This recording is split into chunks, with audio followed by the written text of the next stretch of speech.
और रही कैप्टन अभिमन्यु की, आपने कैप्टन अभिमन्यु का ऐसा कौन सा काम कराया है जो लोगों के दिल में हो। तो उसने टिकट करा दी, उन्हें तो रेल की भी टिकट को नहीं, मन तो न्यू लागा ना तब जीत की बस की टिकट भी को नहीं इसने।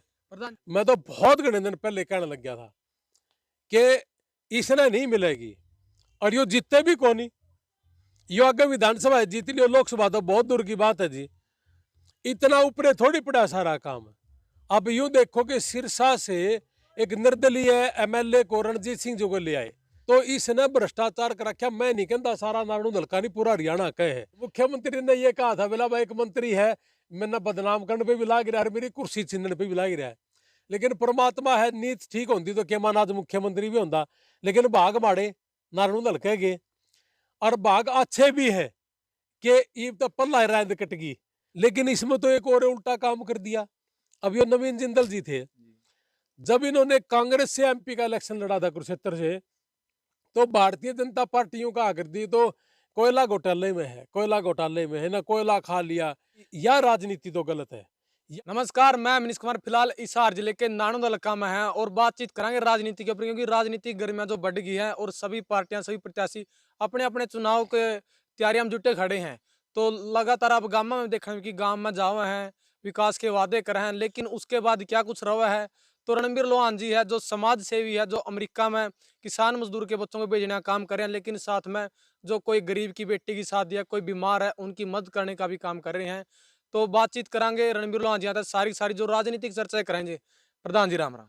राम राम जी। आपके जितने भी हरियाणा हलचल के और गजब हरियाणा जो आप दोनों साथी हैं, इनके जितने भी दर्शक हैं पूरे वर्ल्ड के, इन सबको मेरी नमस्ते, राम राम और हैप्पी होली। प्रधान जी, आप लगातार समाज के बीच में रहो, हर राजनीति बात करें, जो लोकसभा चुनाव है और फिलहाल किस तरह देखो आप जो लोकसभा चुनाव देश में चल रहे हैं। मैं तो सबसे पहले तो अपना हरियाणा की बात करा पा ना। कल जो लिस्ट जारी हुई है भारतीय जनता पार्टी की, मेरे को तो ये लगा कि मोदी जी ने 10 साल में इतने अच्छे काम कर दिए, तो इतने आदमी निकल जाएंगे कि वो किसी भी कार्यकर्ता ने दे देते वही जीत जाता। लेकिन ऐसा नजर नहीं आया कल की लिस्ट में भी। अब ये जितने 10 है ना, इन 10 में तो 6 तो कांग्रेस के ही है, जिन्होंने पहले मेंबर पार्लियामेंट का इलेक्शन लड़ा है। तो मेरे को तो ये मोदी जी और हरियाणा में बीजेपी है ना, कांग्रेस में होती है नजर आई। देखो, रणजीत जी हैं ये कांग्रेसी हैं, अशोक तंवर कांग्रेसी हैं, राव इंद्रजीत जी वो कांग्रेसी हैं, धर्मवीर है वो पहले कांग्रेस के एमपी थे, नवीन जिंदल वो कांग्रेस के एमपी थे, और ये अपनी अरविंद शर्मा जी, तो 6 तो ये कांग्रेस के ही हैं। तो ये भारतीय जनता पार्टी के जो सारी जिंदगी तो भारत माता की जय कहे हैं, ये दरिये बिछाड़ा बना के रहेंगे कि सारी जिंदगी। ये वैसे तो इनका इंटरनल मामला है, अपने को इस बात से कोई लेना देना भी नहीं। लेकिन जिसने सारी जिंदगी बुरे से बुरे समय में भी भारतीय जनता पार्टी का साथ दिया, चाहे वो छोटे से छोटा कार्यकर्ता था, अगर बहुत अच्छा काम कर रखा था तो किसी ने भी दे देते जीत जाता। और मैं तो खुद एक बात कहूँ कि जो आदमी अच्छा है, चाहे वो किसी भी पार्टी में है, मैं तो उसका 100% समर्थन करूंगा। मैं तो मेरा लाइव आगे भी कह रहा हूं कि वे पार्टियां गंदी नहीं होती। पार्टियों में रहने के बाद बहुत लोगों ने भ्रष्टाचार करा है, मैं उसके खिलाफ हूं, चाहे वो कांग्रेस में था, चाहे वो बीजेपी में था, चाहे वो आम आदमी पार्टी में हो या फिर इनलो जेजेपी में भी हो। लेकिन इसमें तो एक और उल्टा काम कर दिया। अब ये नवीन जिंदल जी थे, जब इन्होंने कांग्रेस से एमपी का इलेक्शन लड़ा था कुरुक्षेत्र से, तो भारतीय जनता पार्टियों का आकर दी तो कोयला घोटाले में है, कोयला घोटाले में है ना, कोयला खा लिया। तो कहने का मतलब यू है कि यू 10 साल का में कोयला कायला सारी चीजें लोग सोचे वो भूल गए होंगे। भाई यह राजनीति तो गलत है। या तो आप लोग ना झूठ ना बोलो, पल्ला कह दो कि भाई जिंदल परिवार बड़ा अच्छा है, ताकि 10 साल बाद जब हमने फिर जरूरत पड़ जाए। और कह यू बताओ कि इसी कौन सी डिटर्जेंट पाउडर ले रहे हो कि आपकी टिकट ले ली और तो आपने कह दिया कि 1 नंबर का है, और कांग्रेस की टिकट थी इतना गलत था। तो यह मतलब समझ नहीं आई कहानी। यह राजनीति तो एक गंदी ही राजनीति लगी कि तेरे शूता हो तो गजब का, हर दूसरे शूतांदी हो तो बहुत गंदा आदमी हो। तो इस राजनीति का आप कति खिलाफ हैं जी। और फिर 10 साल राज करने के बावजूद भी इन अपने कैंडिडेट नहीं मिले, तो फिर राजनीति गंदी ये है। प्रधान जी, हरियाणा की बात करें आपने, ये भी बात करें हिसार की, आपने हिसार लोकसभा की। कैप्टन अभिमन्यु की जो चर्चाएं हो रही थी, लगातार घूम भी रहे थे अपने हिसार क्षेत्र में, और चर्चाएं भी थी कि लोकसभा सीट है जो पक्की होगी। तो के कारण मानो आप, जो कैप्टन अभिमन्यु वित्त मंत्री रहे हैं, हरियाणा की बड़ी राजनीति करी है। ये क्वेश्चन राम कर गौतम ने पूछ लेंदा, वो भी बता दे। कैप्टन अभिमन्यु 10 साल पहलानू का था, हाँ सीते नारायण जींद रेल की सीटी बाजेगी। और जो गेस्ट टीचर है कांग्रेस राज में गेस्ट टीचर लगे थे, तो उन न्यू कहा करता यू रैली में कि जी मैंने मैनिफेस्टो बना रखा, घोषणा पत्र। और ये कहा करता कि आपके बेटे ने, आपके भाई ने घोषणा पत्र लिख रखा है और उसमें पहली ही कलम से गेस्ट टीचर पक्का होंगे, ऐसी मैंने उसका प्रबंध कर रखा है, ऐसे कहा करता ये। इसने तो यहाँ सीधे जींद वाली जो रेल बनेगी उसकी टिकट भी नहीं मिलती। मैं तो बहुत घने दिन पहले कहने लग गया था कि इसने नहीं मिलेगी, और यो जीतते भी कौन ही। यो आगे विधानसभा जीत लियो, लोकसभा तो बहुत दूर की बात है जी, इतना ऊपर थोड़ी पड़ा सारा काम।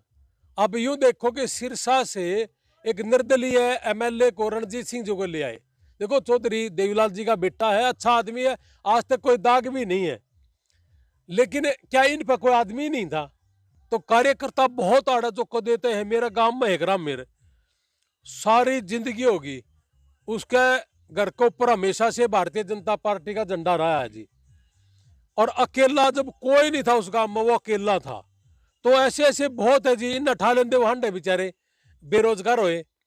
तो कहने का मतलब ये हो कि जिस पर रपिये हो, चाहे वो बीजेपी में हो चाहे कांग्रेस में हो, पर रपिये होने चाहिए, उसकी चांदी है।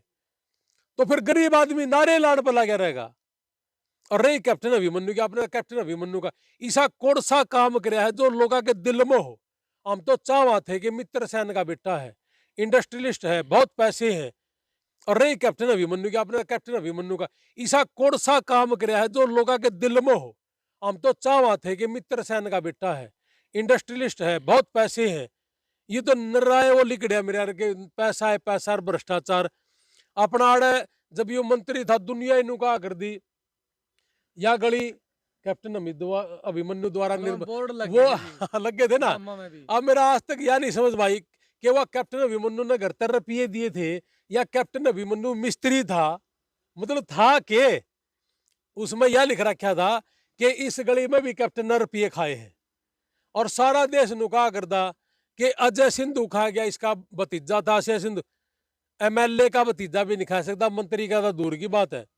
पूरे हरियाणा में सबको पता था, सारी दुनिया नुकाड़ दी अजय सिंधु 100 करोड़ का हो गया। यू तो 2 करोड़ का भी को नहीं था, हम 100 करोड़ की बात करो। वो हजारों करोड़ का मालिक तो कैप्टन अभिमन्यु आ गया, जो इसका महक और सित्या करता। ये तो एक मोरा था। तो ये ऐसी चर्चाएं हैं कि 10 साल का राज होने के बावजूद भी ये आदमी वहां तक नहीं पहुंच पाया जहां तक इसने पहुंचना चाहिए था। हम भी चाहते थे कि हमारे इलाके का है और खांडा बरनाड़ो में कोई घनी दूरी नहीं है, हम भी चाहते थे कि हमारा इलाका का आदमी मुख्यमंत्री का लेवल पर तो कम से कम जाओ। इसको तो परमात्मा ने पैसे बतेरे दे रखे थे। को भूखा या बेरोजगार से संबंधित रखता हूं तो हम भी कहा मार के मैं कर गया कोई बात नहीं। इसको तो ऑलरेडी ये दिल्ली की करोड़ों रुपया की इनकम है। तो वो आदमी अगर भूख खंडावे है तो उसने टिकट करा दी, उन्हें तो रेल की भी टिकट को नहीं मन तेन लागा नारायण तो जीत की बस की टिकट भी को नहीं इसने। प्रधान जी, आपको अगर बीजेपी ने अच्छे काम कर रहे हैं तो किसी ने भी टिकट दे तो वो जीत जाएगा, लेकिन कैप्टन अभिमन्यु तो एक बड़ा कद रखा राजनीति में अपना। मैंने ये कहा है, यू कद बड़ा कड़ा रखे, कद बड़ा रखकर तो यू इतनी जीत भी जार, फिर अटकन अध्यक्ष पद पर था वो भी हो लेंदा। इसने भ्रष्टाचार कर रखा था तो ऊपर वाला नेतृत्व तो नाराज है।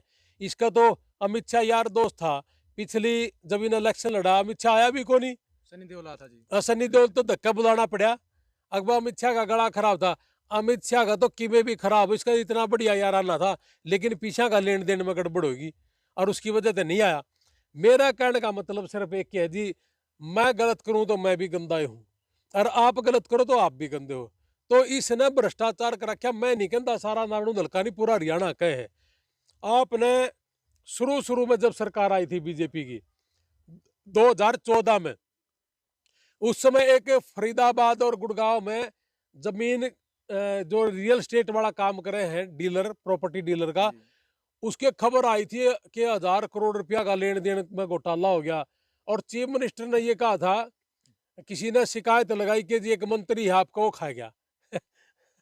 उसमें सीधा सीधा इशारा भी था, आप भी समझ गए होगे। तो मुख्यमंत्री ने ये कहा था, बोला भाई एक मंत्री है, मैंने बदनाम करने पे भी लाग रहा है, मेरी कुर्सी छीनने पे भी लाग रहा है। लेकिन परमात्मा है, नीत ठीक होती तो क्या मान आज मुख्यमंत्री भी होता, लेकिन भाग माड़े नारायण दल कह गए। और भाग अच्छे भी है कि ये तो पल्ला रांद कटगी, भ्रष्टाचार का जो अड्डा हो उसकी रांद जड़ ही कट जोड़े अच्छा है। तो इसने कड़ा टिकट थी जी, खाम का रुका, इसके आदमी रुक के मारे तो देखा मिल जे मिल जे, इसी ऊपरे पड़ी है टिकट मिल जे, ऐसे नहीं मिलती जी टिकट।